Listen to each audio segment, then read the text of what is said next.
राधे राधे सभी को और एक फ्रेश ब्लॉग में आपका बहुत बहुत स्वागत है। और आई होप आप सब ठीक होंगे। हम भी बिल्कुल ठीक हैं। अभी फ़िलहाल मतलब प्रीवियस ब्लॉग में जैसे कि बताया था कि हमारे भाई का डेथ हो चुका था। मतलब वो हालांकि घर के नहीं थे लेकिन घर से बहुत ज़्यादा थे, वो एक मेंबर्स की तरह ही थे। तो इसलिए वो बात भी हमें बहुत ज़्यादा हर्ट हुई थी। तो ये तो ही लाइफ है। तो एक महीने में दो हादसे हो गए थे हमारे साथ, तो इसलिए थोड़ी सी तबीयत सही नहीं थी। फिर भी ब्लॉग को मैंने जैसे तैसे करके बनाया है। तो ये था सुबह का टाइम। सुबह में आया था मोरिंगा का साग। इसको मैं सफाई कर रही हूँ। उसको सफाई करने में बहुत ज़्यादा टाइम जाता है और ये साग ना बहुत ही मज़े की बनता है। तो इसलिए मैंने वो उसको धुल के रख दी हूँ साइड में।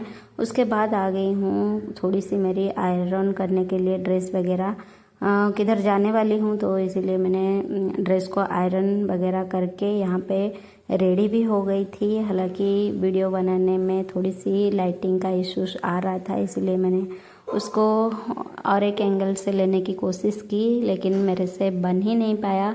ये जो है ना, ये ब्लॉगर्स के पहले पहले का एक्सपीरियंस ऐसा ही होता है। शायद सब भी ब्लॉगर्स कोई भी एक दिन में परफेक्ट नहीं होता है। तो मैं कोशिश करती हूँ आप सभी के साथ थोड़ी सी अच्छे से चीज़ें शेयर करूँ। तो यहाँ पे मैं आ गई थी हमारे एक दीदी के घर। तो ये उनका था, छत के ऊपर में आ गई थी।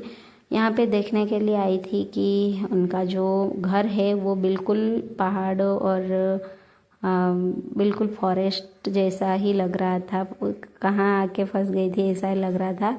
लेकिन ये सोसाइटी से बहुत मतलब बहुत पीसफुल एरिया था। मैं क्या बताऊँ आप सभी को, इतना पीसफुल हो रहा था ना। सोसाइटी के कोई शोर शराबा नहीं और बिल्कुल अच्छे से एक पीसफुल माइंड के साथ आप लोग रह सकते हो इस घर में। तो यहाँ पे आके मैं देख रही थी नेचर्स को, काफ़ी एंजॉय किया।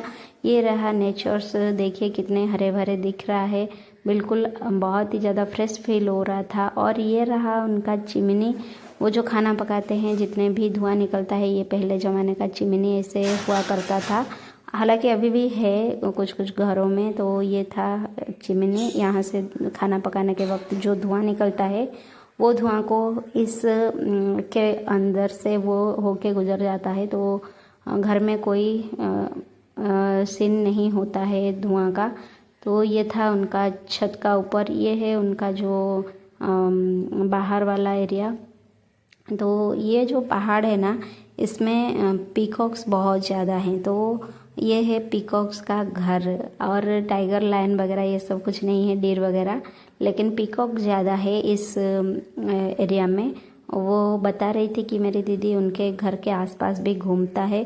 और यहाँ पे एक काली माता के मंदिर भी है। अभी तो मैं फ़िलहाल नहीं जाऊँगी। और ये दोनों है हमारे दीदी के बेटा और बेटी। एक बेटा है, ये रहा बेटा, और वो रही बेटी। तो ये दोनों मेरे से बहुत ज़्यादा अटैच्ड है। तो यहाँ पे मैं आके उसको थोड़ी सी लाड प्यार कर रही थी। ये मेरी करीब बहुत ज़्यादा है।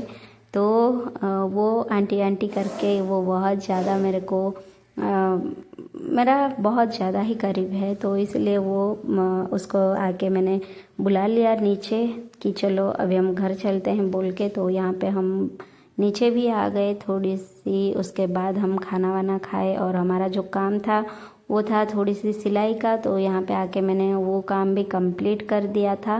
तो अगर हो पाएगा तो मैं आपको दिखाऊंगी घर जाके। ये देखो, ये उनका बाहर का है, बाहर बालकोनी एरिया में। ये भी बहुत खूबसूरत नज़ारा है। ये देख के तो मेरा आने का दिल ही नहीं था, लेकिन क्या करें, हम भी मजबूर है। और यहाँ से कुछ उनके गांव में है, मंदिर में कुछ काम था। तो वो माता रानी आए थे घूमने के लिए बाहर। हमने भी वो सब सीन देखा और काफ़ी दिन अच्छा था। तो ब्लॉग को और ज़्यादा खींचते नहीं हैं, तो चलो हम इस ब्लॉग को हम इधर ही एंड कर देते हैं। और मैं कोशिश करूँगी कि आप सभी के साथ सामने आके ब्लॉग बनाऊँ। तो भगवान से यही प्रार्थना करती हूँ कि उतना हिम्मत दे, बहुत जल्दी मैं ठीक हो जाऊँगी। तो इमोशनली थोड़ी सी इमोशनल हूँ मैं, ज़्यादा इमोशनल हूँ, थोड़ी नहीं। तो भगवान से यही प्रे करूँगी हमारा सारा चीज़ें ठीक हो जाए, तो फिर मैं आप सभी से बहुत बढ़िया ब्लॉग के साथ आऊँगी। तब तक के लिए bye and thanks for watching.